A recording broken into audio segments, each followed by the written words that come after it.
In the run-up to the unprecedented military intervention into Venezuela earlier this month that Congress did not authorize, and the chaos since, or what comes next. And no hearings on the administration's ambitions in the Western Hemisphere and how they will avoid dragging us back into the mistakes of a colonial and imperialist past. But let me be clear first that Maduro was an illegitimate authoritarian who lost the elections in 2024 in Venezuela, and not a single person here is crying over his departure or whitewashing his alleged crimes, and will stand firm with the people of Venezuela who demand their rights and look forward and wants to have democracy and the ability to vote and have their votes count. It is Congress' responsibility to conduct oversight of our administration. The Trump administration executed a raid without congressional authorization to abduct Maduro, leaving his repressive regime in place and sidelining opposition voices. It claimed that this was about drugs, and that wasn't true. Then they claimed it was about regime change, and actually, that too has proved not to be true. The only thing that the president has expressed an interest in is Venezuela's oil, and it has failed to develop any credible plan for what comes next, how the United States would protect American interests in our own hemisphere, and how any of these actions help the American people. We are here today to deliberate on these critical matters, including the long-term ramifications of the administration's unauthorized use of military force and what Trump's willingness to put boots on the ground actually means. Will American service members be expected to risk their lives in the future to drive up the stock options of oil barons?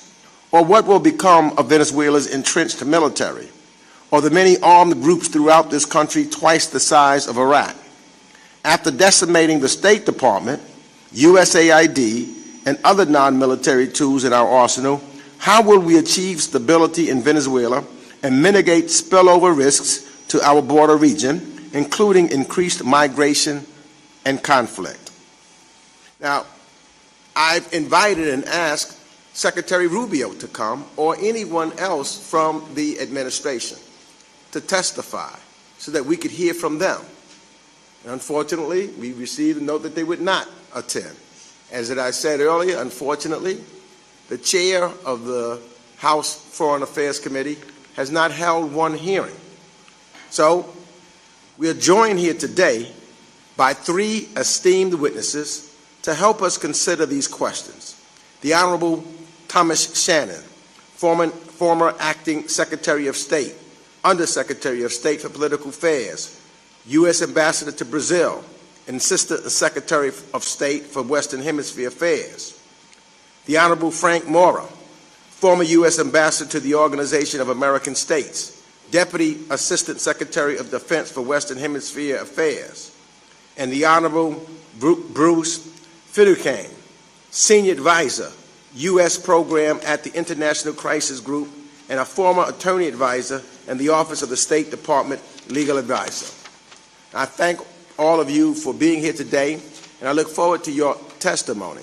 And I know I speak on behalf of all the members that your insights will be critical for our understanding as we move forward. And I thank you in advance for your answers to the many timely questions that we have. We're trying to just get to the facts to understand so that we can tell the American people what and how we should be moving forward, and I certainly appreciate that. Let me give an opening statement. Okay, but let me first go to the witnesses and have testimony. We'll start out with the Honorable Thomas Shannon. Thank you very much, Mr. Meeks, Chairman, Ranking Member. This is a tremendous honor. I appreciate the chance to be with all of you today, and especially with my colleagues, Frank and Brian. great Americans both who have served our country with great distinction and honor over time, and continue to care deeply about the trajectory of American power in the world. My comments will be brief. The purpose is really to get to all of your questions and comments. Let me start by saying that the military raid in Caracas and the taking of President Maduro from Caracas to the United States has been characterized as a law enforcement action. Its consequences are much greater than executing an arrest warrant, obviously, both in Venezuela and beyond. But there are a few ways to characterize and understand the events of January 3rd and beyond. The first is, as noted by Mr. Meeks, the raid itself was not an act of regime change. It was an act of leadership change. And it was not a leadership change undertaken within Venezuelan power structures. It was a leadership change undertaken by the United States. And the purpose was to create a more compliant regime. And so what we have right now is the United States engaging with the remnants of the Maduro regime and trying to fashion a way forward that will create order or allow order and stability to prevail in Venezuela while the United States pursues other goals, which at this point have been primarily identified as capturing Venezuela's oil and gas, restarting the Venezuelan economy, and generating enough economic growth to begin to attract the Venezuelans who have fled Venezuela over time, which is about 1/4 of Venezuela's population. As presented so far, the ability of the United States government to engage with the remnants of the regime, with the now acting President Delcy Rodriguez and her government, are largely done through a very narrow range of communication and backed up with threats, both economic and military. I believe that as we look deeper into the future, we need to understand better the nature of the regime we're working with, the nature of Chavismo at this moment in the 21st century, and what possibilities this creates for U.S. success, if any. I do think it's important to understand that in this particular moment, the President's decision to engage with the remnants of the regime and not to engage with the Democratic opposition is a mistake. It's a mistake not only because of the legitimacy that members of the Democratic opposition like Maria Corina Machado and Edmundo Gonzalez Urrutia have already established through elections in Venezuela, but also because at the end of the day, if the Venezuelan people don't have a voice in this process, the political volatility of Venezuela will only increase. In other words, this is not a country that can be governed through the existing regime. If we're concerned about governability, if we're concerned about the economic well-being of the Venezuelan people, if we're concerned about how we restart foreign investment and draw Venezuela back into a larger global economy, it has to be accompanied by a political transition that is meaningful, long-term, and holds some degree of hope for the Venezuelan people that have been long suffering. And so let me just close by saying that tomorrow's meeting between President Trump and Maria Corina Machado is going to be a watershed moment in terms of what comes next for the United States, but also what comes next for the Venezuelan people. It's my hope that she will be able to emerge from the White House with some kind of endorsement from the President or a clear recognition that the Democratic opposition and the Venezuelan people need to have a seat at the table at this very important moment in Venezuelan history. So thank you very much, sir. Good morning, Ranking Member, members of the committee. Thank you for the opportunity to speak with you today. I want to focus on a central challenge facing U.S. policy toward Venezuela. The assumption implied or explicit that the United States can shape Venezuelan governance, economic outcomes, and a democratic transition from afar, without military presence, without a robust diplomatic footprint, and without a clear political roadmap. Now, as the ranking member said, let me start by being very clear. Venezuela is better off without Nicolás Maduro. His rule was authoritarian, corrupt, and deeply entangled criminal networks. But removal is not the same as transition.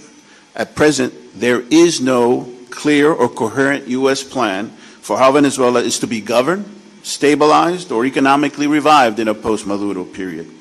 Instead, policy appears to follow the build a plane while it's flying approach. The administration has signaled that it wants to avoid nation building and sustain engagement, yet it also implies that the United States can meaningfully influence outcomes from a distance. That tension remains unresolved. Historically, members, there are no successful examples of one country managing another's internal governance or economic direction without a sustained presence, military, diplomatic, development assistance, or a strong multilateral framework.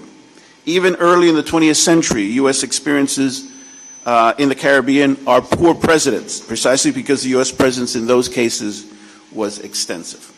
What makes the current approach especially problematic is the absence of a sustained enforcement capacity. Beyond the possible reimposition of sanction, there is little ability to enforce or credibly signal U.S. government governance or economic priorities. Now, this is not an argument for occupation or military operations. It is simply a statement of reality. Without troops, diplomats, development missions, or some form of international framework, U.S. leverage rests largely on rhetoric, sanctions, and limited economic engagement. Those tools can influence behavior at the margins, but they cannot manage a political or economic transition. This matters because the incentive structure inside post-Maduro centers of power in Caracas strongly favors resistance to meaningful reform. Political leaders rarely sign their own death warrants without serious pressure. Security forces, political operators, armed actors, and economic elites tied to state rents view democratic reform, independent institutions, and the rule of law not as neutral improvements, but as threats to their power, and in some cases their survival. As a result, we should expect tactical concessions rather than real transformation. Limited steps, especially in areas that Washington prioritizes, such as the oil sector, may be offered to ease pressure and buy time. At the same time, reforms will be delayed and repression will be selectively intensified, and hedging behavior deepened in expectation that the U.S. attention will eventually shift elsewhere. The oil sector illustrates the problem clearly. Serious investment requires predictable laws, enforceable contracts, and credible protections for capital. We are already seeing signs of resistance. Caracas has pushed back rhetorically against Washington, while reports point to heightened repression alongside selective concessions. These are not actions of a system confidently moving toward democracy. They're efforts to reassert control while limiting external influence. So the policy implications are clear. First, Congress should demand a clear strategic articulation from the administration. What is the end state that the United States seeks in Venezuela? And what benchmarks define progress toward democracy, human rights, and economic predictability? Second, members should press the administration to explain how it expects to influence governance and economic outcomes without a sustained U.S. presence, and what limits it acknowledges as a result. If the embassy remains closed, what leverage does Washington believe it retains, and what outcomes is it prepared to forego? And finally, Congress should insist that support for democracy, human rights, and Venezuelan societal political agency remain the organizing principle of U.S. policy, aligned with the demands expressed by Venezuelans themselves, not short-term stability or access to resources. Venezuela has an opportunity to move beyond authoritarianism, but without a realistic assessment of power, incentives, and limits, we risk mistaking leverage for control and aspiration for strategy. Thank you. Thank you, Ranking Member Meeks. Members of the committee, I welcome the opportunity to speak with you this morning. As you have heard, before joining the International Crisis Group, I was an attorney advisor at the U.S. Department of State, where I advised administrations of both parties on issues relating to the use of military force and war powers. My remarks this morning are informed by that experience. The weight of expert opinion and my own view is that the U.S. attack upon Venezuela was a usurpation of Congress's war powers under the U.S. Constitution and a clear violation of international law. The question now for Congress is what it does to reassert its own prerogatives and indeed constitutional responsibilities with respect to the use of military force to foreclose further unauthorized military action by this administration. As you're aware, the U.S. Constitution assigns the power to declare war and related war authorities to the Congress, okay? And it does so for very good reasons that remain relevant today as ever. It is precisely because going to war is one of the most consequential decisions that this country can make that the framers of the Constitution assign this to the collective decision-making of the legislature to be informed by public debate and deliberation rather than leaving it to the whims and preferences of one man. But this does not leave the country undefended. Of course, the President is Commander-in-Chief under Article 2 of the Constitution, but his authority is limited to use unilateral force in that capacity only to repel sudden attacks upon the United States, okay? Obviously, the attack upon Venezuela was not to repel a sudden attack upon the United States, nor even an imminent threat of one. Further, it had obviously no congressional authorization. As such, it implicates the 1973 War Powers Resolution, okay, which Congress enacted to reassert its own constitutional role with respect to war and peace. This 60-day clock for removing U.S. armed forces from hostilities under the War Powers Resolution was triggered, and in my view, that clock continues to tick. Okay, U.S. armed forces remain in a state of confrontation in the region, and the administration has repeatedly threatened additional military action against Venezuela, military action without congressional authorization. In my view, the attack upon Venezuela was a clear violation of international law. That is Article 2.4 of the UN Charter. The U.S. is not just a party to this treaty, it was the principal architect of this treaty, which forms a cornerstone of international law. Article 2.4 prohibits the use or threat of the use of force in international relations, subject to narrow exceptions, none of which are relevant here. And I want to emphasize this administration has not made any sort of serious argument that its actions in Venezuela complied with international law. Indeed, at the UN Security Council last week, the U.S. ambassador to the United Nations didn't lay out any sort of real argument that the invasion was consistent with the UN Charter. And indeed, the legal opinion it relies upon suggests that the President can unilaterally, quote, override the UN Charter or otherwise disregard it. This matter is not just a matter of international law, but also U.S. constitutional constraints. Article 2 of the U.S. Constitution imposes upon the U.S. President a duty to take care that the laws be faithfully executed. Those laws include not just the Constitution and statutes, but also treaties, including the UN Charter. At a minimum, faithful execution forbids blatant violation of the UN Charter. The U.S. disregard for the UN Charter in this military action has consequences far beyond Venezuela. The U.S. helped build, after World War II, the international legal structure, which the UN Charter is a cornerstone. And the U.S. action risks damaging that legal order, emboldening other countries to use military force in a predatory fashion against their neighbors, which could implicate U.S. partners and allies around the world. And further, as we've seen in the days after the incursion into Venezuela, it seems to have emboldened the U.S. President to threaten military action against a number of other countries, not just Venezuela, but Colombia, Mexico, Iran, and even a NATO ally. So how should Congress respond? It's important for Congress, again, to discharge its own constitutional responsibilities with respect to the use of military force. The people's elected representatives should publicly debate and deliberate over whether the country goes to war or uses military force. In the immediate term, there are resolutions posed in both houses of Congress to block further military action against Venezuela. And in addition, there are measures in both houses of Congress that would enable Congress to exercise its ultimate war power, the power of the purse.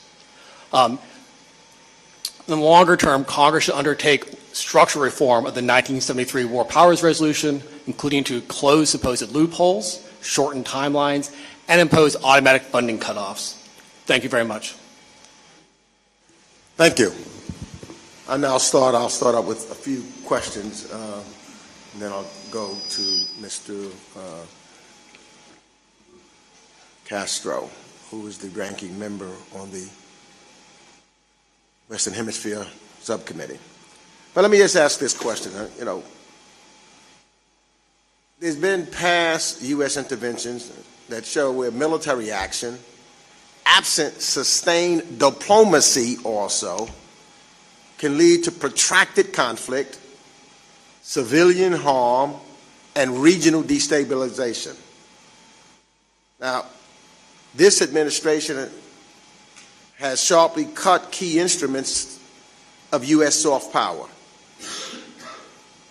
especially from our State Department, no longer USAID, no longer U.S. Agency for Global Media that traditionally helps build resilience and support civil society and counter authoritarian narratives. That's something that's on the ground. Now, we don't have those things. So my question is, what are the risks of pursuing the removal of Maduro without laying that diplomatic groundwork and without those tools in place for managing the aftermath in Venezuela? I noted the month-long planning and rehearsing and understanding that our military, who did a great job, their job, what they did was following through, but it was very well planned. They had a strategy. They rehearsed it over and over and over again. But if you don't have a plan for afterwards, what are the risks that take place thereafter? I'll start with Mr. Shannon. Thank you very much for the question. I believe we're seeing the risks right now. In other words, a military operation that was planned, practiced, and then executed was not matched by a diplomatic plan that was thought through. And so there's a degree of improvisation at this point where it appears the primary purpose is trying to avoid a significant long-term presence by the United States on the ground, especially the U.S. military, and a need to ensure some degree of order and stability. And so the administration has chosen to work with the remnants of the Maduro regime. The problem this creates is that this is the regime that the administration had vilified as criminal and as a part of a narco-trafficking network and a terrorism network. The people who have been designated, identified, indicted are still in place. And for Venezuelans who are looking for some kind of exit from a political conflict that has consumed that country for nearly 25 years, this is not the exit.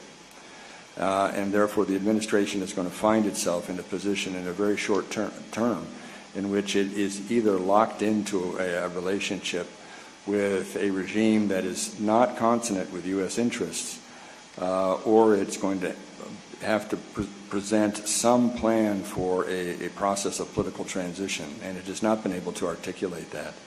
And in the process, absent an open and functioning U.S. embassy in Caracas, absent the ability to surge American diplomats into Caracas, absent an ability to protect them while they're on the ground, absent a USAID, which would have been the natural conduit through which development assistance, accountable development assistance would have been delivered. We are absent the tools that we would normally use in this kind of process. And so we are at a disadvantage. The regime knows that. They're at great risk right now because of our military might and because of the economic power we still hold over them. However, they operate with a mindset, which is that if they do not surrender, they cannot be beat. And their short-term goal will be that. It will be not to surrender. It will be to make the concessions that are necessary in order to survive, but to hold on to power, because by doing that, they protect themselves and they limit the ability of their political opponents to gain any purchase within Venezuela. Mr. Moore, you want to add anything to that? Just briefly, Congressman, you indicated basically that there is no strategy here, and I think that's true. There is a sort of incongruence between the goals or what it's trying to achieve in Venezuela, even those are not very clear, and the means and tools. When you have that kind of mismatch between ends and means, you're bound to run into enormous challenges. That's on one side. The second is, and I want to sort of double down on something that Ambassador Shannon said. For the current regime, reform and concessions beyond some of the ones that have been provided is an existential threat for them. They lose everything, and not just power and economic resources and their corrupt networks. They lose everything. And they have done this in the past. They will hedge, they will delay, they will give some concessions, pull back. They will continue repression. We've seen in the last few days, Congressman, that the regime has heightened the levels of repression. Even as they're releasing some political prisoners, they're intensifying the wave of repression. People are being stopped and their phones are being taken to see who they've been interacting with and if in some way they're interacting or collaborating with the United States. They know that they can repress. If the administration is going to manage or run Venezuela, as is indicated it's going to do, it's going to require a lot more resources that itself has dismantled, as you indicated, and therefore you have this incongruence between the stated objectives and goals and the means to achieve them. Thank you. Thank you. And I'm going to, well, let me ask this question to Mr. Finucane.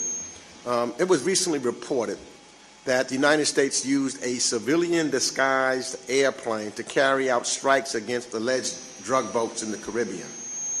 My question to you is, what are the legal ramifications of using U.S. military aircraft disguised to look like a civilian plane to launch a kinetic attacks? And why is this revelation so dangerous?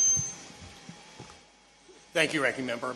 I think there's really a threshold problem with the approach that the administration has taken with these boat strikes, both in the Caribbean and the Pacific. That is to say that the administration has erroneously framed this killing spree at sea as an armed conflict and falsely asserted that it is governed by the law of armed conflict and somehow that justifies these premeditated killings. There is no armed conflict. The law of war does not apply here. And outside of armed conflict, we generally refer to premeditated killing as murder. Okay? And so the framing of these attacks as lawful combat, the framing of the use of this aircraft as perfidy under the law of war, that's misplaced and to some extent a red herring because the law of war just doesn't apply here. It is significant, however, that if the administration claims that the law of war applies here, and that is the operative legal framework, if they are taking actions inconsistent or which violate their own bogus legal framework, that should signal another layer of problems with the operation at sea. It's another reason for this legislature to conduct aggressive oversight of what the administration is up to and whether it's going to continue with the premeditated killing at sea. Thank you, Ranking Member Meeks, and thank you so much for holding this hearing. It has been a real dereliction of duty for the Chairman and the Foreign Affairs Committee not to demand that the Secretary of State and the State Department come in front of our committee and testify about the administration's actions in Venezuela. So thank you, Ranking Member, and thank you, gentlemen, for your remarks here today. Mr. Finucane, I wanted to ask you a question because I know that you worked in the Office of Legal Counsel at the State Department. The administration has made a case for war with Venezuela that has significantly pushed the envelope on the authority that a president claims. I had the opportunity, as I know many of my colleagues did yesterday, to review the classified OLC memo. What I saw really alarms me. A redacted and declassified version was posted online by the Department of Justice last night as well. And what do you see as the implications of this memo? Well, one of the most troubling implications and serious implications is there is an assertion in this Department of Justice memo that the president can override or otherwise disregard international law, including the UN Charter, because it doesn't bind him. As I mentioned in my opening remarks, that is inconsistent with the U.S. Constitution, which requires the president to take care that the laws be faithfully executed, as well as establish that those laws include not just statutes and the Constitution itself, but also treaties, including the UN Charter. That was the understanding of both the Roosevelt and Truman administrations and the Senate that provided its advice and consent to that treaty. So that's a pretty significant implication. More broadly, this opinion, it frames this operation as a law enforcement operation. And somehow that authorizes the use of the military in this dramatic fashion. Okay, but this is not framing it in these terms is misleading, as Ambassador Shannon said at the outset. Okay, this is a massive military operation in Venezuela. I have participated in joint law enforcement military operations, the planning and execution and the analysis of those. This is unlike any of those that I participated in, and unlike those that are even referenced in the opinion itself. And I will also say that while the Department of Justice and aspects of the administration, elements of the administration may frame this as a law enforcement operation, the President himself has not used that characterization. He's been very outspoken that this is about the oil. Well, thank you. You know, I have been concerned for the last few years and have made remarks in committee, both in this committee and in the Intelligence Committee, about folks laying the groundwork for military action in Mexico. And President Trump, of course, over this past year, has ramped up that rhetoric, including after the strike on Venezuela. He's also alluded to strikes against Colombia, Greenland, Mexico, and perhaps others. What do you think that this portends, this action in Venezuela portends for war with Mexico or Colombia or other places? And then before you all answer real quick, and Mr. Mora, you know the long history of U.S. intervention in Latin America. And post-Cold War, I think we kind of took stock of lessons learned about some of the mistakes that we made, including supporting some very abusive dictators during that time who abused their people and who harmed their people. There was a long period of Latin America of mass deaths, of disappearances, of civil wars, of violence, of mass migration to other countries in Latin America and to the United States. And this strikes me as a return to those days and a possible example of 21st century imperialism. So what does this portend for war with other places? Well, I would just say on the first part of your question that based on this operation and the apparent tactical success of it and the President's love for military spectacle, he seems emboldened to use military force elsewhere in the region, including those countries that you mentioned. Yes, thank you for the question, Congressman. At the end of the Cold War, there was a consensus that was built, a bipartisan consensus in the United States and in the region in support of democracy, human rights, and the rule of law.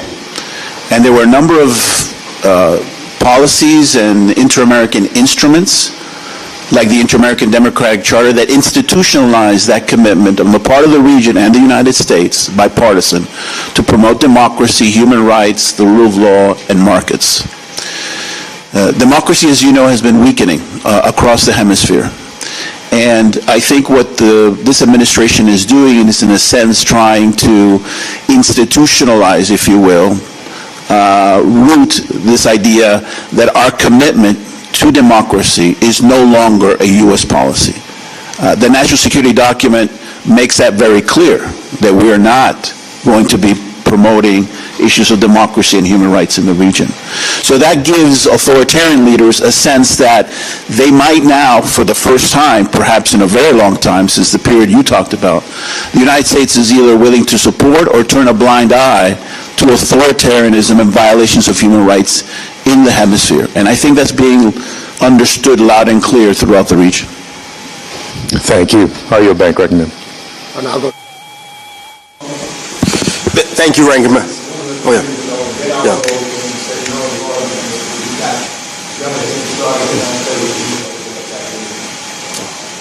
Thank you, Ranking Member, for putting this timely gathering together.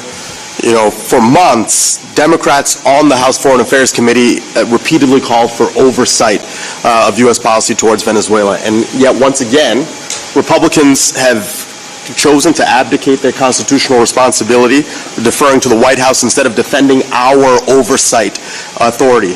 And Ranking Member, you even invited Secretary of State Rubio and Deputy Secretary of State Landau, and it was not to grandstand, but to help the American people hear directly straight answers about what this administration is doing in Venezuela. So their refusal to not show up is not just disappointing, it's telling. It shows where their priority, where their agenda is, and it's not about transparency for the American people. Instead, I thank our experts for stepping up when Trump officials are shirking their responsibility. Now, let me be clear. Nicolas Maduro is an undemocratic despot. He's brutalized his own people, rigged elections to stay in power, and presided over a regime that starved and terrorized Venezuelans for decades. He deserves to face justice for all that he has done, but Maduro's crimes do not give Trump the blank check to commit more crimes or power to run another country, which he says to us, even with a Wikipedia post. What we are missing, what we are witnessing is not a coherent strategy. It is chaos. It is clear that Trump has no plan for what will happen next in Venezuela. His string of reckless gambits are exacerbating instability, violence, and suffering. Instead of empowering democratically elected leaders in Venezuela, Trump has repeatedly undercut them.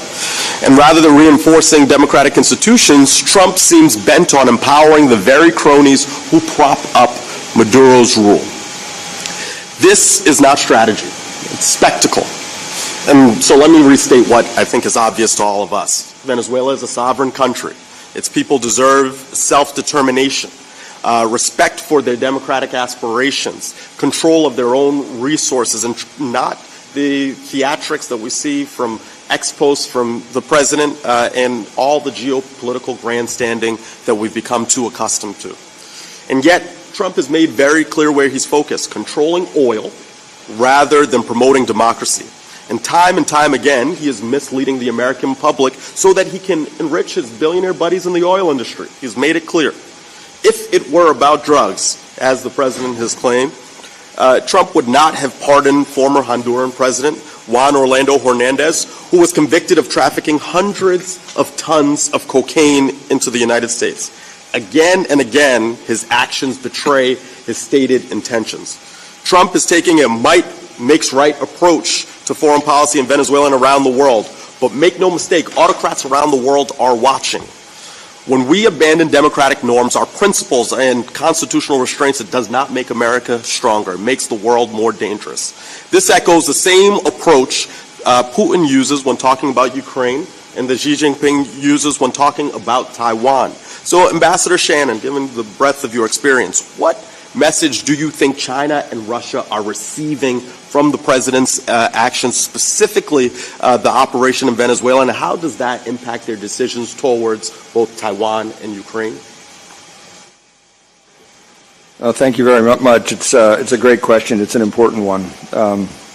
At the very, even before President Trump took office, when he spoke of foreign policy, he spoke of it largely in terms of Canada, Greenland, and Panama. And he did so because he was attempting to re-articulate American purpose in the world and our security interests, which for him are our near neighborhood in our region. And we have seen this reiterated in the aftermath of the Venezuela raid and also the actions taken in the Caribbean and the Eastern Pacific against drug trafficking cartels.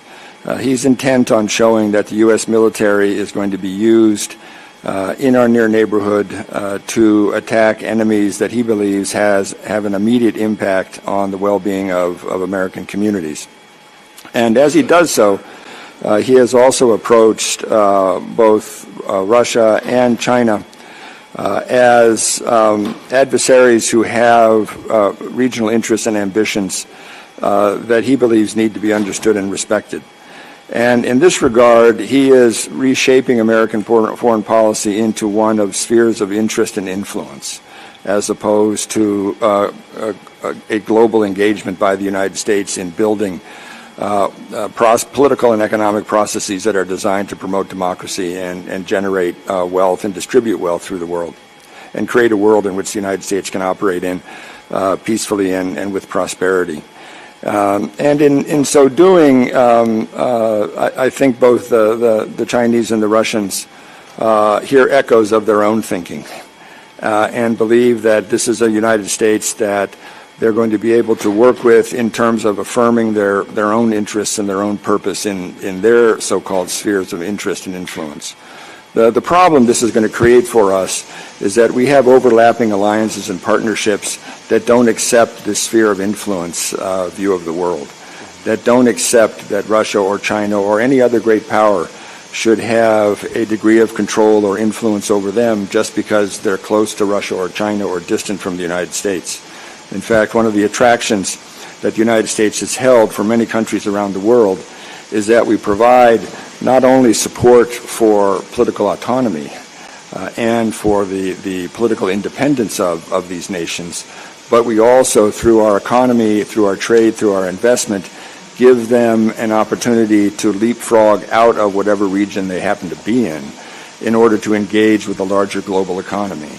And the shrinking of the United States, the intention of the administration to reshape the U.S. from a global hegemon into a regional hegemon, I believe is a bad portent for the world we're going to find ourselves living in.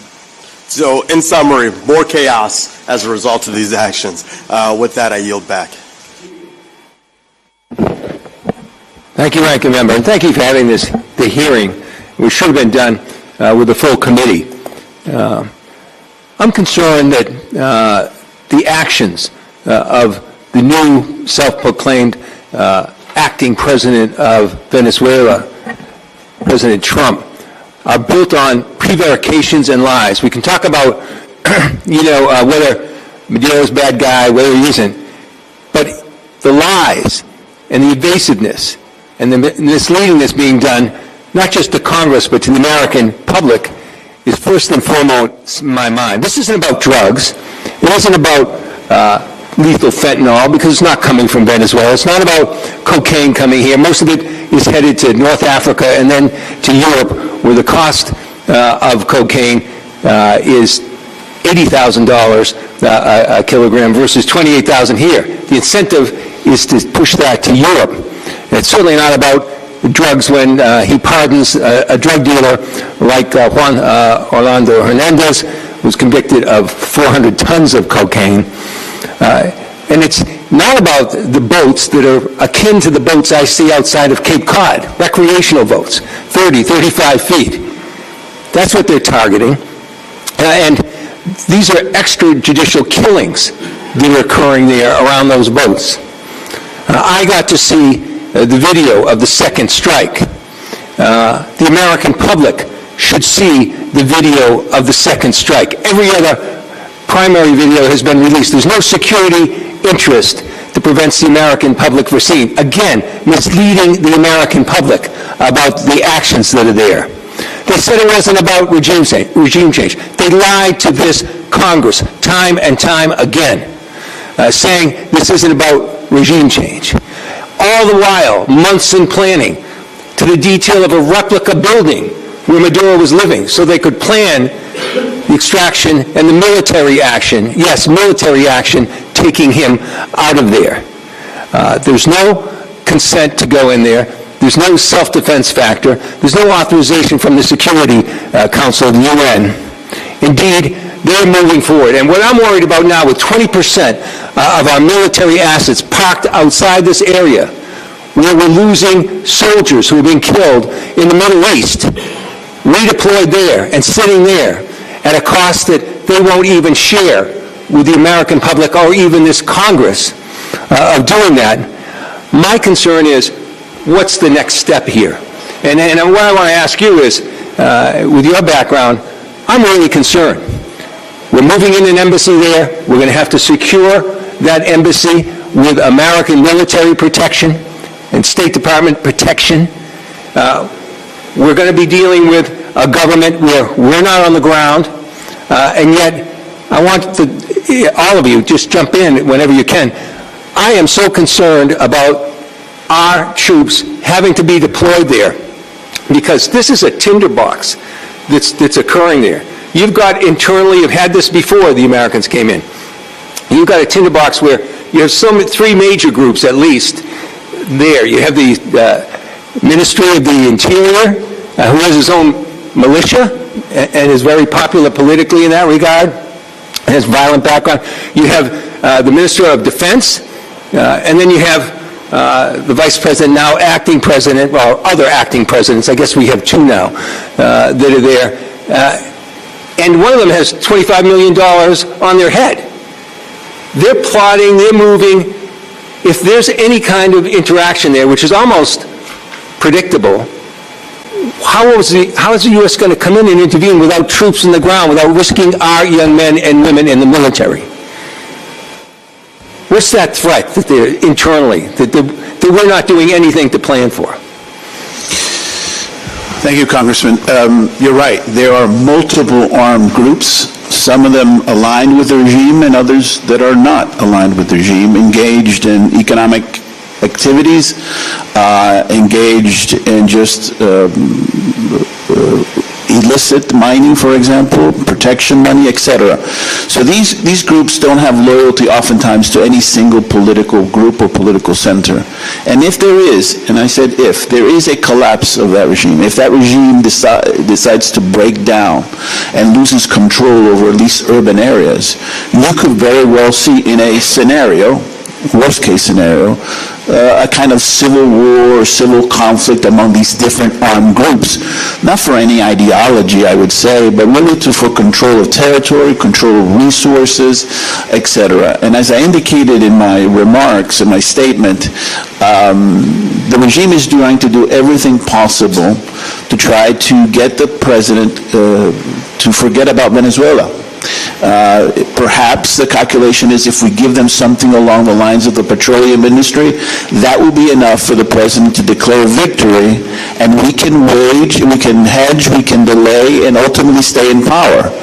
And therefore control these armed groups if it's necessary, right? That's a scenario that they are banking on. But to end my comments, Congressman, I think we are in a very fluid, dynamic, and uncertain situation. We can play all kinds of scenarios and options here, but we really don't know what's likely to happen because the administration, as we all have indicated, doesn't have a roadmap, doesn't have a strategy, did not plan the day after. And I suspect I haven't done that yet. Well, as I yield back my time, and I'm over it, this is a 5-year or longer projection here to go down the road you're talking about with oil. Our troops are going to be in jeopardy. And mark my words, the threat of them being drawn in is very serious. And all the while, we're being misled. The American public's being misled. I yield back. Thank you, Chairman Meeks, for calling this special hearing. I'm going to start out with a very obvious fact. If Donald Trump's Venezuela operation was good for America, why are Republicans afraid to talk about it? Why are Republicans afraid to have any hearings on it? It's because they know Donald Trump's Venezuela operation has been a disaster. And so I'm just going to get out some basic facts. I'm going to ask Ambassador Shannon these questions, but anyone on the panel can answer them. What is the approximate population of Venezuela? 28 to 30 million people, right? 28 to 30 million. Okay. PBS issued a report that said about 80% of that population lives in poverty. About 8 in 10 Venezuelans live in poverty. Would you agree with that? I would. Okay. And you have roving armed militias running around Venezuela. Is that correct? Correct, especially in the so city. Donald Trump has posted that he is acting president of Venezuela. And under Donald Trump's leadership as acting president of Venezuela, the U.S. Department of State has now warned and told all Americans of Venezuela to evacuate immediately because these roving militias are trying to search out for Americans and target them. Is that correct? It's a very dangerous environment, yeah. Can I say that again? It's a very dangerous environment, yes. Okay. But the U.S. leader issued a public warning telling Americans to leave Venezuela immediately. Is that correct? That's my understanding, yes. Yeah, okay. Now, Venezuela's infrastructure also sucks. Is that right? That's a technical term, yes. Okay, yeah. so the oil industry has reported that the pipelines of Venezuela are aging and needs significant repair. Is that correct? It's a 20th century oil operation, not a 21st century oil operation. Okay, the power grids in Venezuela often don't work and they need significant repair. Is that correct? Correct. Okay. The oil extraction facilities in Venezuela need significant investment in repair. Is that correct? Correct. Okay. experts have said that to repair this infrastructure is going to take decades, 15, 20 years. Would you agree with that? Yes, I would. Okay. The CEO of Exxon has said that Venezuela is uninvestable at a recent White House meeting. He was correct. So I'm going to now speak to the other oil company CEOs, and I'm going to tell you what you have. You've got a country where 80% of people live in poverty. You got roving bands of armed militias that the government can't control, and you're going to put your employees in that country and invest in that country and hope they don't get killed? That's crazy. But in addition, you're going to need 2 decades of investment to make this even work out. The only way that works is you got to believe you're going to have a Republican trifecta for 2 decades. And guess what? Later this year, there'll be an election for a new Congress. In less than 3 years, there'll be an election for a new president. If you believe there's going to be a Republican trifecta that's going to guarantee you 2 decades of secure investment in Venezuela, you are crazy and stupid. And if you make that investment, I guarantee you, I'm going to play clips of this hearing when your board fires you later on. I yield back.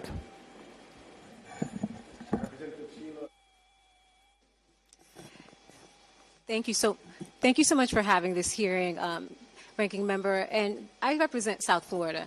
This issue is very personal for us. Many of us in our community, we're used to seeing the price of dictators and authoritarian countries, and we're not living in a fantasy that removal of Maduro automatically changes what happens in Venezuela. In fact, we actually know it actually gets worse. My family comes from Haiti, and I remember growing up as a young child, hearing about how my favorite aunt was arrested and beaten up. I would hear stories about my uncle who was outspoken, who was murdered by the following regime. And it seems for us to have real change in Venezuela, we need a real thought-out plan.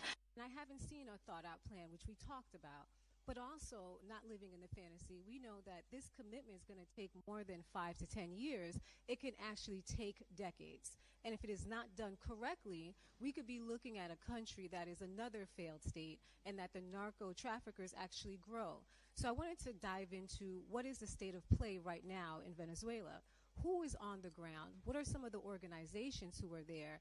And from your knowledge, have they been surrendering or submitting to this administration? Because when we talk to the administration or hear from them, they're living in this assumption that everybody would kneel to their will and that everything's going to be okay because they are holding off their oil. But we've seen this before, and we know that this is not how this usually plays out. Could anybody respond to the state of play and who's actually on the ground in Venezuela to be disruptive?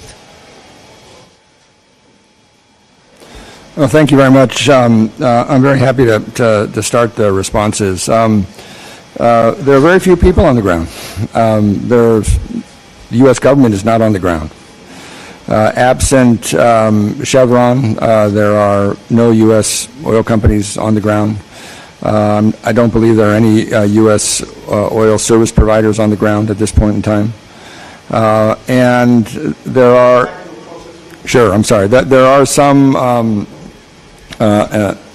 entities that work on issues related to crisis management and political transition that have Venezuelans on the ground working with them. So there's some understanding of the dynamic on the ground.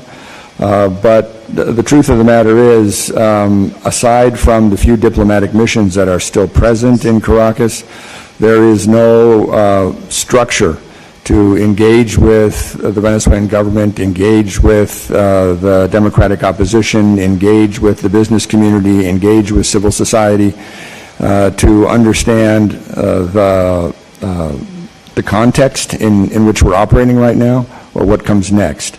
And this is worrisome because it means that the Trump administration has to work through a regime or a government that it has already vilified.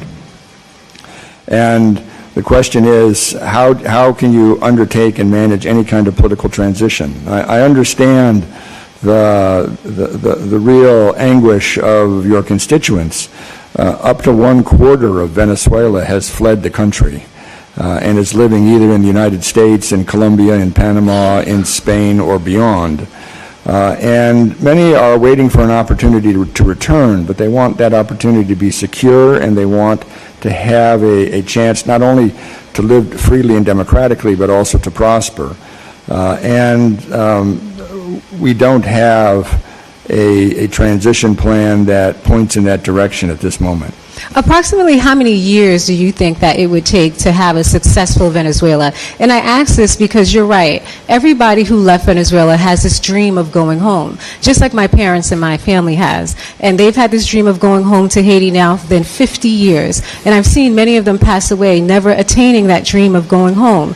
And looking at Venezuela in the state of play right now, without the scaffolding, without the program, without us even having a plan, it seems like that dream might not be achieved by Venezuelans who are living here today, because they might even pass. So do you believe this is a 5 to 10 year, or is this more of decades worth of investments if we do not actually have a real plan going forward? Well, Hugo Chavez was elected in 1999, and the political conflict that we have been viewing really emerges in the early parts of the century. So we've had 25 years of political conflict in Venezuela. That has had an economic impact that is worse than most wars would have, which is what leads to so many people fleeing. So it's going to take a long time to rebuild, a long time to restructure laws, norms, and regulations that draw in investment and create economic growth. However, Venezuelans are remarkable people, and they have an ability to respond to chaos and catastrophe and find a way forward. But what they need is a measure of hope. What they need is a belief that they have a voice in what their future is going to look like, and it's not going to be imposed on them either by a regime or by a foreign government.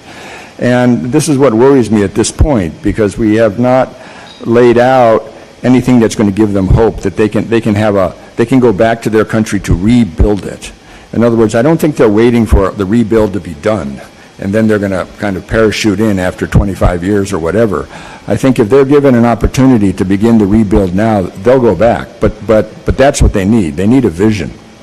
Well, I pray that this administration will work with this Congress so we can actually put a plan together, and that the Venezuelans can actually achieve their dream of returning home. Thank you. Just to say that it's one thing to build a road or a petroleum infrastructure, but to rebuild institutions, which are critical, it's much harder to do, and it takes a lot more time. I yield back. Thank you. Thank you so much, Chairman Meeks, for your courage and your character in calling this necessary hearing. Thank you, gentlemen, for your participation this morning and your marvelous insights. I, like you, woke up horrified to realize that America had invaded, extradited, can't say it's an extradition, it was a kidnapping, an arrest. I'm not even quite sure what it is. I don't know if President Maduro had a visa to come into the United States. I don't know if this is the new world, and I just saw the complete paradigm of the United Nations and all these accords and all of this great body of work of nations settling differences after World War II, 80 years of precedents now being torn up. I represent Illinois' 1st Congressional District, based on large concentration on the south side of Chicago. Over the last 2 years, we've had a number of migrants from Venezuela to come from Texas to being unlawfully shipped, kidnapped, children transported within domestic U.S. territory, all the way to Chicago. Some 30,000 residents. Have two-part question. Number one is the future of migration that you would anticipate to come from Venezuela, that I've seen this mass exodus and 3 million people going into Colombia. How many more people would you anticipate going into Mexico or Brazil as a result of this level of instability? Will be the first question, and then I'll wait to give you the second. And I know it's purely speculative. No, I understand, and thank you for the question, but it's an important one because so many Venezuelans have fled the country. And I think so much depends on what happens next in Venezuela. As I noted earlier, if there is some degree of hope that Venezuela will stabilize, that it will grow economically, and that Venezuelans will have a role to play in their country's future, then I think the migration stops. I think people decide to stay and try to make the best of it. But we're not there yet. And it's important to understand, looking back historically, in 2003, when Saddam Hussein was deposed as leader of Iraq, there was a period of euphoria and a period of belief that Iraq was now suddenly in charge of its own future and that it was going to rebuild itself in a new and different way. But 5 months after U.S. troops roared into Baghdad, the beginnings of an insurgency launched a bombing attack on UN headquarters in Baghdad and began an insurgent war against the United States, which then morphed into a civil war. And that has had consequences that have generated significant migration in Iraq and beyond. And one has to worry that absent clear direction, absent vision, and absent political engagement by the United States in Venezuela, that Venezuela itself could crack, and political volatility could generate more internal conflict, which would then generate more migration. So it really all depends on what we do over the next bunch of months. Thank you. Congressman, yes, there's an expectation problem here, Congressman. I really don't think that time is on our side. I think the Venezuelan people inside the country and outside the country have huge expectations that this will lead to democratic transition soon. The Economist just published a poll this morning, or maybe it was yesterday, where it indicated that a majority of Venezuelans within Venezuela expect an election within 6 months. My question is, when that does not happen and people become disillusioned and frustrated, will they leave the country? Or will they stay? It strikes me that with all this conversation that we've had, that the administration has had, and working with the current regime, that there's no conversation about the role of the Venezuelan people in all this, right? They want democracy. They want the results that we saw in July of 2024 executed. And it seems from this administration that they're not interested in that. As you know, the president was asked about a democratic transition, and he said it might take years. That must have, I've not consulted the Venezuelan people, but that must have fallen on the Venezuelan people like a bomb, right? That I'm going to have to live with this now for the next, 2-3 years? And if they feel that, the possibility for migration increases. And the last question is, I've gone to Venezuela on several occasions, and Caracas to Chicago is 2,500, 4 miles. You can walk it, drive it, bicycle it, whatever you choose. So I see the continuity. And my concern about the oil companies, and I was a bit insulted to see the President Trump, Chairman Meeks, he tells the, on Air Force One in an interview the other day, that he didn't like the answer from the CEO of Mobil Exxon, so he will exclude him. He thought he was being too cute, is what he told the one of the premier oil companies and executives. Mind you, this is the when we started this last administration, the Trump administration, to start with Rex Tillerson as a key economic advisor, and by the time his administration was over, it ended up with Mr. Pillow being his key economic advisor. So I'd like to find the hope, and I'm not getting that from you. I feel the same way as you. Can you leave me with some hope on what is the best in of a worst situation that we can anticipate? I mean, it's ugly, but there's got to be a daybreak. What can we dream of, if you would like to share some with the Venezuelan people? It's not meant to be easy. I'll be brief, Congressman. I think that if the United States insists that the Venezuelan people, the democratic opposition in Venezuela, begin a dialogue with the regime, if we're going to work with this regime, if that's the conclusion of this administration, that those conversations begin and that a roadmap, a framework be established for a transition, and that the United States insist upon that. That might happen after tomorrow's meeting between the President and Maria Corina Machado. I'm not sure. But I think the United States should insist that that conversation and that process begin now.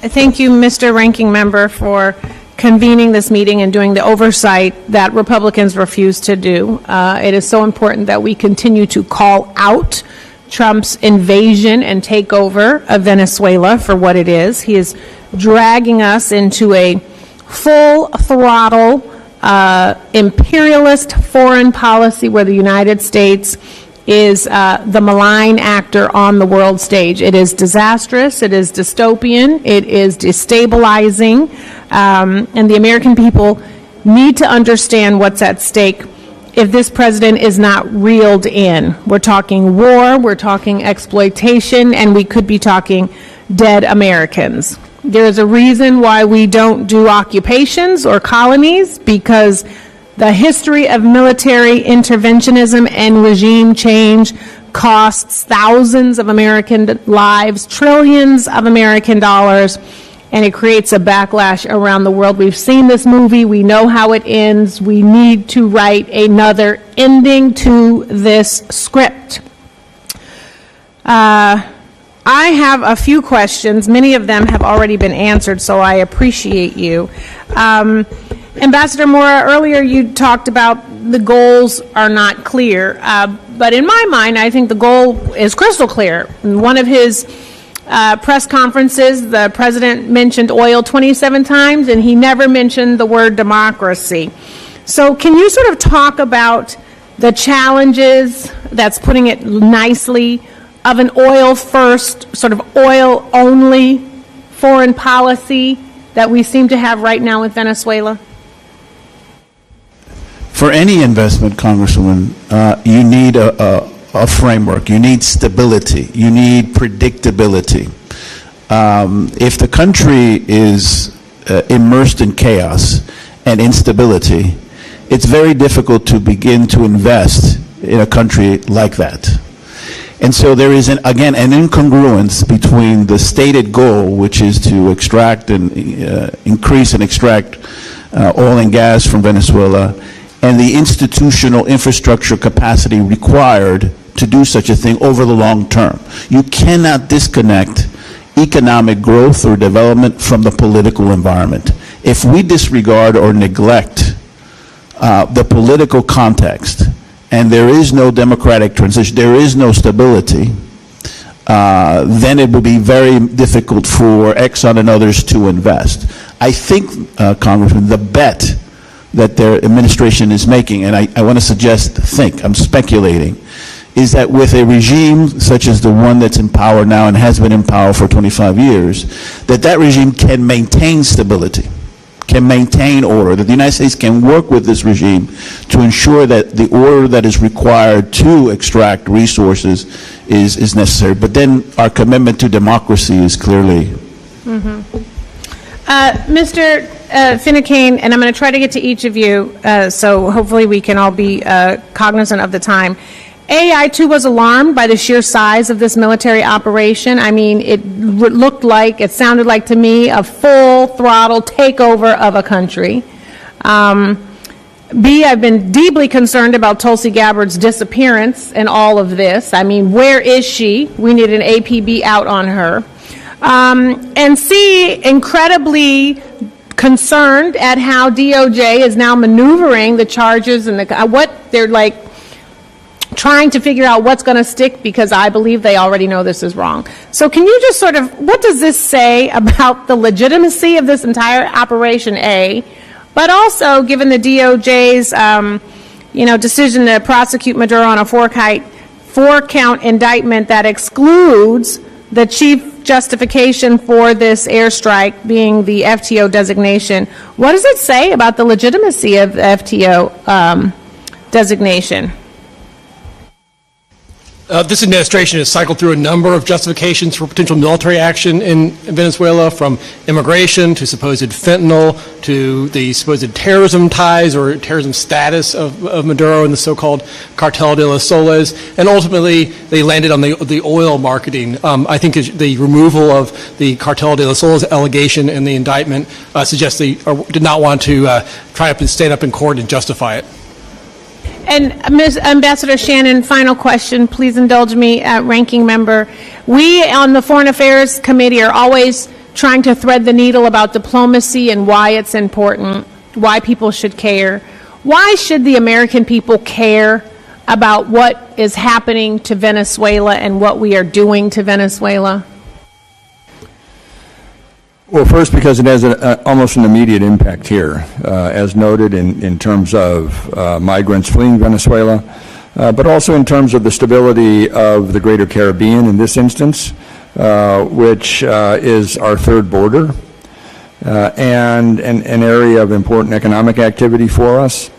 But maybe more importantly, it's important to understand that across the last several decades, in a bipartisan way and across Republican and Democratic presidencies, the United States has helped build out in the Western Hemisphere a region of countries at peace with each other that have found peaceful ways to resolve disputes, that have negotiated trade and investment deals, that have generated impressive economic growth across time, that have built strong middle-class communities in large economies like Mexico, Brazil, Argentina, Colombia, and beyond, and in the process have created a strategic reserve for the United States for an area that shares our commitment to democracy, shares our understanding of the importance of market economies and the way in which economic growth is driven by trade and regional integration, and have, in creating this strategic reserve, have created, I think, a platform, a democratic, market-oriented platform that allows the United States to address larger strategic concerns elsewhere in the world with a degree of peace and security in our own hemisphere. And that was the product of diplomacy. That was the product of investment and trade. It was the product of engagement by our private sector and our civil society in our hemisphere. It was not the product of military action. And that's what we will lose.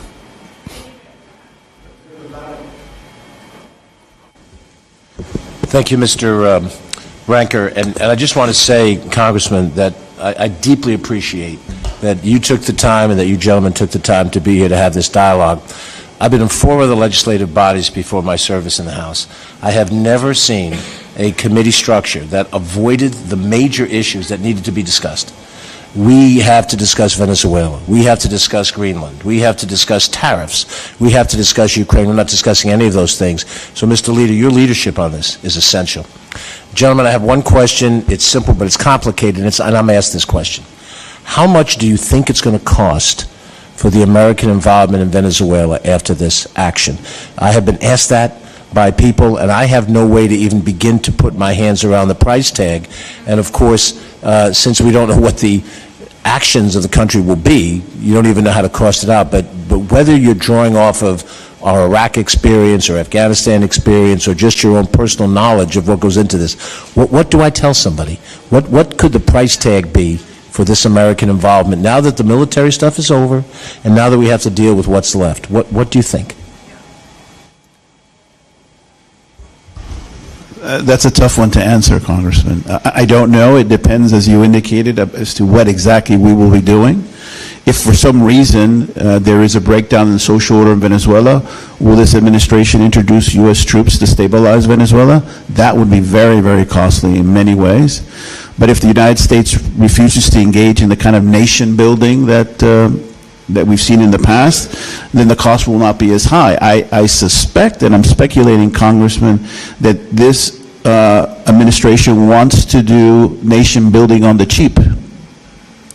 And you don't do that. As I indicated in my statement, you can't engage in what seems to be their objectives by not engaging, by not having a presence there. So they have to decide what is it exactly they want in Venezuela, unless, as I indicated, they're thinking that they can basically extract from this regime what they want from an economic standpoint, while the regime is able to maintain order. So we've been complicit in supporting a regime that we consider to be illegitimate.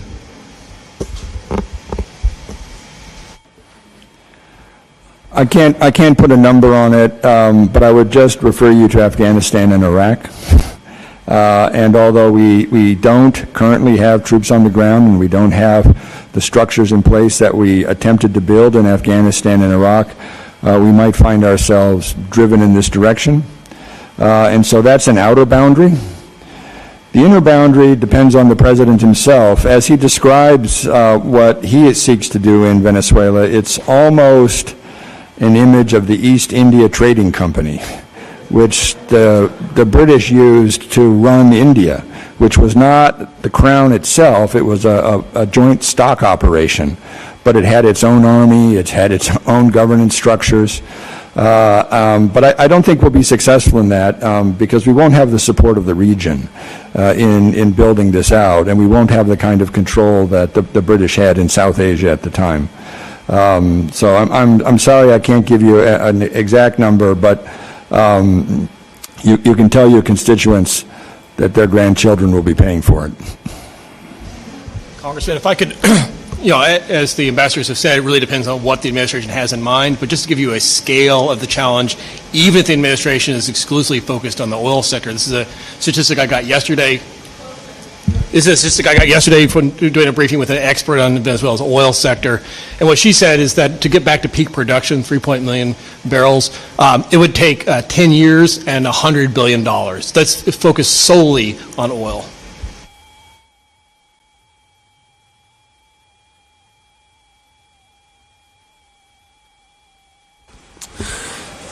Thank you very much, Ranking Member Meeks, for holding this very important conversation. I will begin by joining my colleagues in expressing my profound disappointment that the majority still to this day has refused to bring the Trump administration before Congress to provide the American people with the transparency they deserve on an issue that is critical to our national security. I'll echo Representative Liu. If this is such a good thing for America, why are we hiding from it? So again, thank you, Mr. Ranking Member, for your leadership in convening us today. Before I get to the specific issue at hand, I want to take a step back and look at the bigger picture and some of the conversation around costs and oil a little bit. Data from the nonprofit and nonpartisan Economic Policy Institute tells us that last year was the worst job creation numbers in America for a non-recession year in 2 decades. Credit card debt is at record highs. Homelessness is at record highs. Americans are paying significantly more for energy, for childcare, for groceries. In fact, nearly half of Americans cite the cost of living as their biggest personal challenge this year, outpacing health concerns, housing, and politics. Failing to make good on its promise to lower costs on day one, the Trump administration has instead blown through hundreds of millions of dollars on a military operation without congressional authorization, and more alarmingly, as we've discussed today, no plan for what happens next.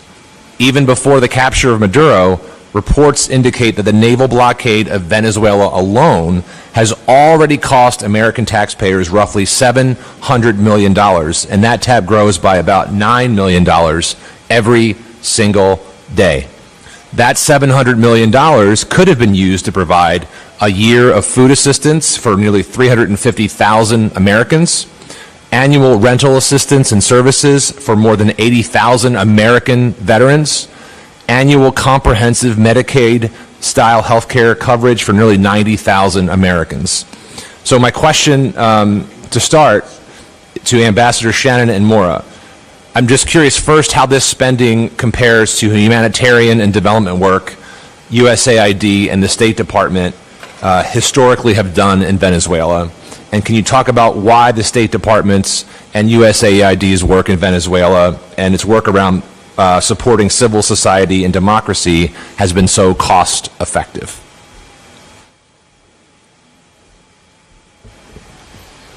Thank you very much for the question. $700 million is a lot of money. and $9 million a day is a lot of money. I can remember telling one of my colleagues in the White House during the Bush administration that if, at the time I was senior director for Western Hemisphere Affairs in the National Security Council, that if I could get our budget for Iraq for a single month and use it in Latin America, people would be building statues to President Bush in public plazas throughout the region.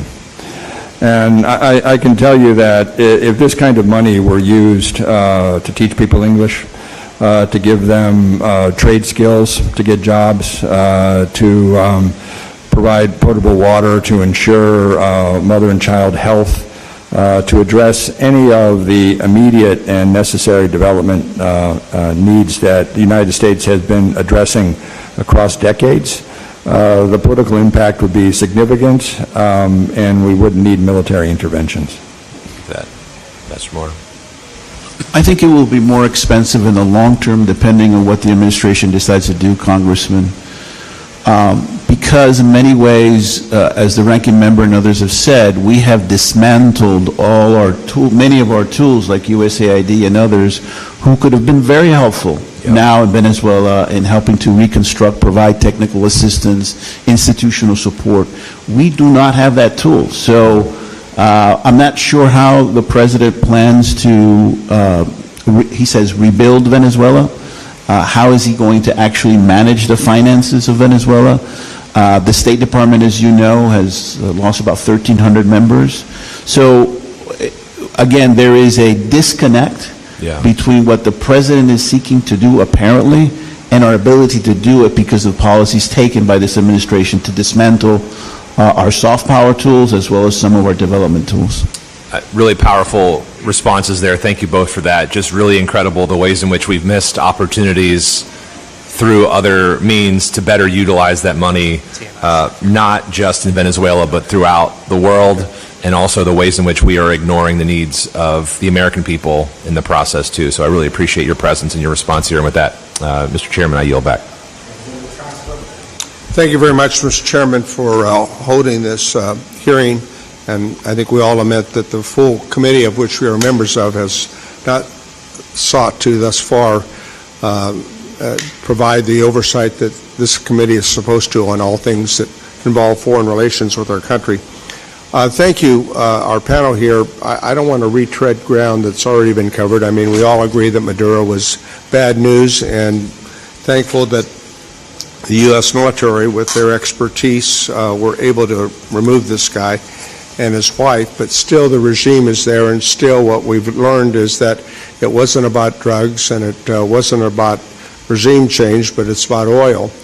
And I don't understand, because the fact is that you're not going to reduce the price of especially this high viscosity oil that is difficult to extract, has a limited market value, and energy companies in the United States, around the world, and our allies in the Middle East, this isn't no secret. They have no interest in driving oil prices below $60, $70 a barrel, period.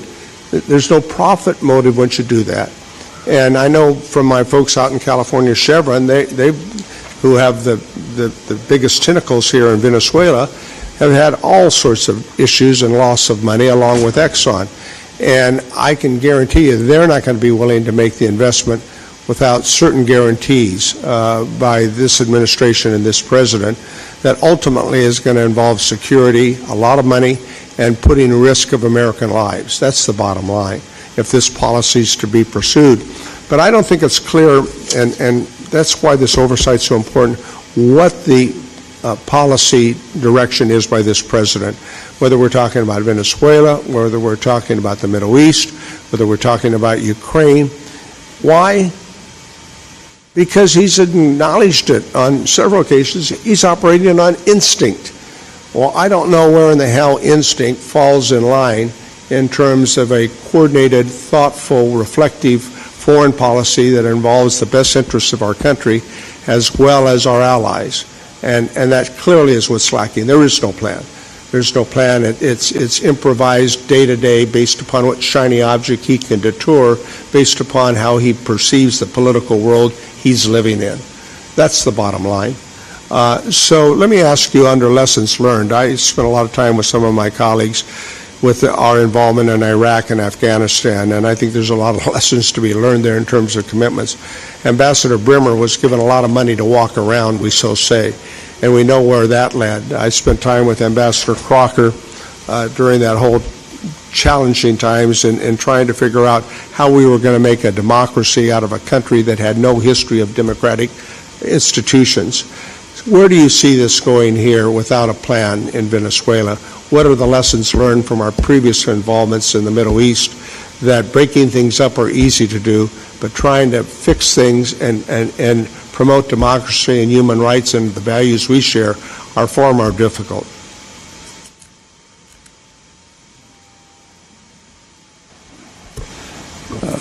Thank you very much for the comment and the question, and I'll start by saying that Venezuela is a country over time that has been deinstitutionalized. It has an important democratic history, and Venezuelans are indeed democratic in their culture and in their politics and how they understand themselves and the history of their country. But the breakdown of institutions, the breakdown of political structures and parties, and the increasing use of repression by the regime has created a vacuum, a political vacuum in the country that has to be addressed. And it can only be addressed through a reconciliation process internally and through democratic processes. And that's all what's lacking here is a plan. And there is no plan for this. And getting not only the Congress to buy into this plan, but the American people. Correct. And it's why it's so frustrating here. And it's why I think we have to continue to shine the light on the involvement here and around the world. What is Americans' policy? It can't be on instinct based upon one fella down the road here on Pennsylvania Avenue. I mean, that's not how this process is supposed to work. It's worth comparing and contrasting the U.S. policy in Iran right now, because effectively what's happening in Venezuela is that the U.S. government is working with the regime that it's just removed the regime's leader, is working with that regime in order to maintain a degree of order and stability while it works out a plan. Whereas in Iran, it's egging on the Iranian people and telling them to go to the streets and that we're coming and that we'll protect you. They're very distinct messages. They're very different messages. And you have to ask yourself why. Well, those are the hard questions we're asking. I've extended beyond my time. Thank you, Mr. Chairman. But I think the fact of the matter is that there is no consistent foreign policy by this administration. It's all emanating from one person, and it's all ad lib, the best that we can determine, and the American people are suffering the effects of it, as well as the rest of the world. Thank you, Ranking Member, and I share my colleagues' concern how troubling it is that the full committee is not having the benefit of this conversation. I feel privileged to be a part of it, but we, as members of Congress, and you have argued for this, we have a responsibility, especially in matters of war. So thank you for doing this. Ambassador Shannon, we were last together at the Gates Forum. It is lucky me to be with you again. Ambassador Mora, good to see you again. And Mr. Finnecane, thank you all for your decades of service. I know we're here to talk about Venezuela and our actions there and our failure of planning and actions, but what is constantly ringing in my mind are the concepts of truth and thoughtfulness and our standing in the world. We are in such a precarious place when we cannot count upon this administration to tell the American people the truth or to say the same story today as they say this evening or tomorrow. So we're really up against it, and it troubles me greatly. It troubles my constituents. Ambassador Shannon, I was thinking about where you began, because it's literally what I thought about when the press conference began right after the strike. The President said in his opening remarks this was a military action. And then you saw Secretary Rubio say it was a law enforcement action. And they have been at odds with those messages over and over again. Why did you choose to start your testimony today, conversation with us really, about that characterization by the administration, not the president consistently, that it's a law enforcement action?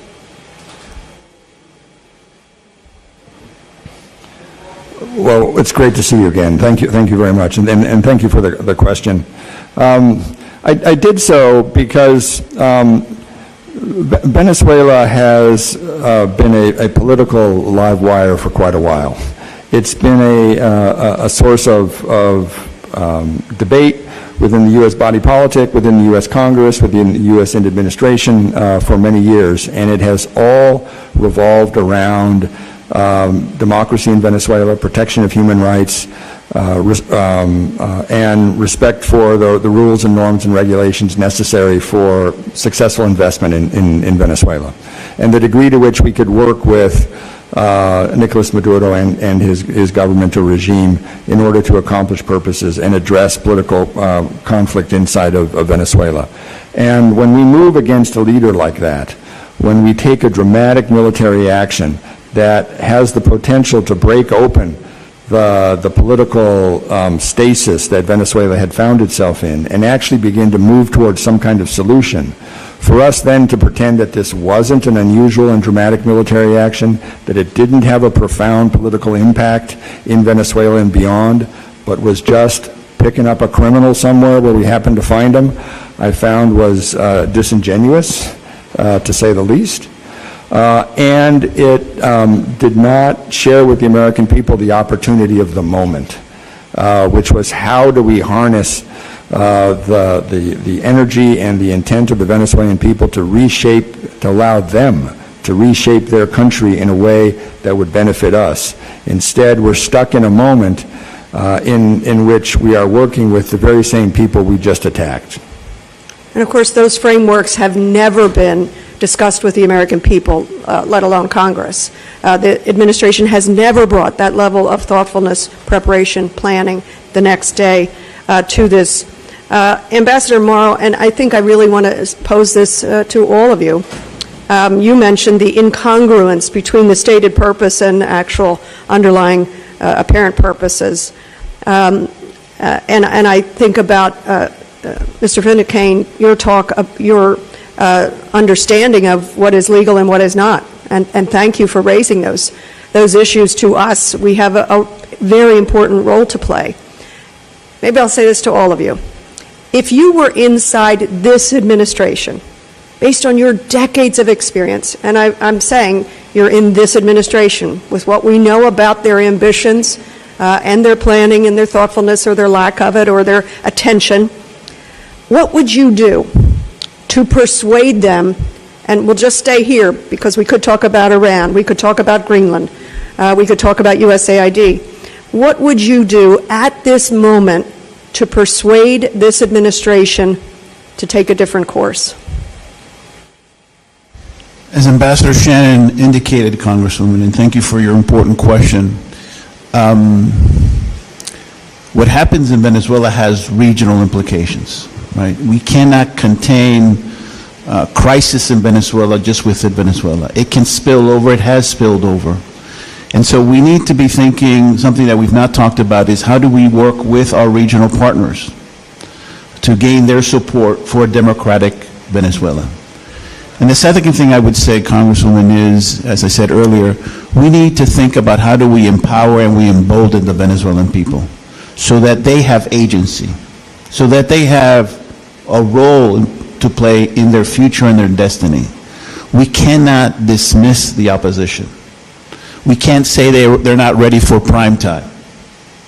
It's their future, it's their destiny, and I believe that the stability of Venezuela depends on our commitment, clear commitment, public commitment to democracy in Venezuela, in the region, something that it's clearly not a priority for this administration. Mr. Finucane? The way I would frame it is in terms of the president's own stated interests. If the president wants to win a Nobel Peace Prize, bombing a new country every week seems a poor plan to win one. I would also frame it in terms of the President's decades-long expressed expertise in nuclear non-proliferation, of all things. The President claims to be an expert on that. Well, threatening the use of military force against other countries, threatening them with conquest and annexation, at the same time as undermining U.S. defense alliances, that seems to be a recipe for furthering nuclear proliferation around the globe. I thank you all for that. There's so much more I'd love to discuss with you. I hope we'll have further opportunity. And I think you're right. I think it's tomorrow's meeting with Maria Machado is going to be so important. Perhaps she will offer her Peace Prize to the President, understanding what is persuasive in this administration. And I say that not flippantly, but I think the exact same thing, Mr. Finucane. If this President wants to be a man of peace, show us your cards. Be a man of peace. This is not what he is interested in, as he threatens he's armed and ready in Iran, and he'll get Greenland by whatever force, and as he dismantled USAID. So I thank you all. Thank you, and let me thank all three of you in closing for appearing here today. You know, what your testimony has made clear is that the United States actions in Venezuela will have a long tail, that the story does not end at one operation, and that what comes next in the months, maybe years, and even decades will indeed be the legacy of this Trump imperialism, in my estimation. It's an abdication of our congressional responsibility to not conduct timely oversight over this administration's Venezuelan policy, I should say, and to ensure the actions this administration has taken is in the best interest of the American people. As Colin Powell once said to President George W. Bush on the Iraq War, if you break it, you own it. And the Trump administration will own the mess they've created, and there's no amount of hiding behind closed doors that will change that. I only wish that we would be able to have open hearings. I wish this was not just Democrats. I wish this was Democrats and Republicans. I wish that they would have had other witnesses from the administration side to give their point of view. That's what we're here for as members of Congress. That is why it is important that we conduct our oversight responsibilities, because if there was no Congress, there would be no oversight. We were created to make sure that one person could not rule and just do whatever he or she wants. We are not the Duma of Russia. We don't want to be and make the same mistakes that some countries have made to allow a democratic country turn to an autocratic country. That's what Congress is all about. And your being here today is tremendously helpful. And I know all of the members that were here benefited from you and your testimony. Thank you for your service to our country. Thank you for what you do and continue to do every day. And with that, we'll adjourn this shadow hearing. Thank you. Now I got to go over to the AI. We stayed. Did they?